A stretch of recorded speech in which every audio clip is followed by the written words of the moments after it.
Le poing sur la poitrine, les Burkinabés chantent ensemble leur hymne national. Un moment très solennel qui marque le retour du Burkina Faso en Chine. De nombreuses personnalités ont participé à la cérémonie, y compris le représentant du ministère des Affaires étrangères chinois et le doyen des ambassadeurs africains.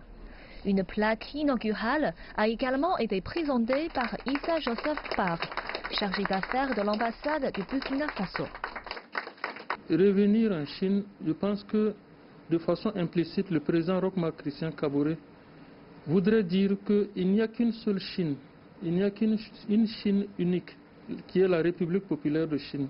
Donc on ne peut pas parler de deux Chines. Et donc c'est vraiment une très bonne vision.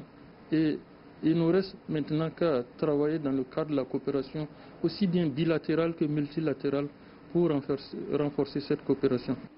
Les businessmen burkinabés se réjouissent du rétablissement des relations diplomatiques avec la Chine. Et certains comptent désormais relocaliser leurs activités à Beijing. Depuis longtemps, on a fait des appels que les liens soient rétablis. Parce qu'on gagne plus avec la Chine.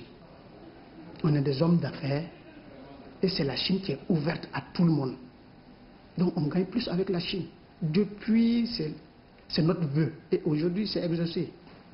Après la rupture des relations avec Taïwan, une cinquantaine d'étudiants burkinabés devraient être transférés de Taïwan en Chine continentale. Actuellement, tous ces étudiants qui bénéficient de bourses chinoises ont déjà été intégrés dans les différentes universités du pays selon leur filière de formation. Pour l'instant, tout va très bien. Je suis très contente parce que mon université a beaucoup d'équipements.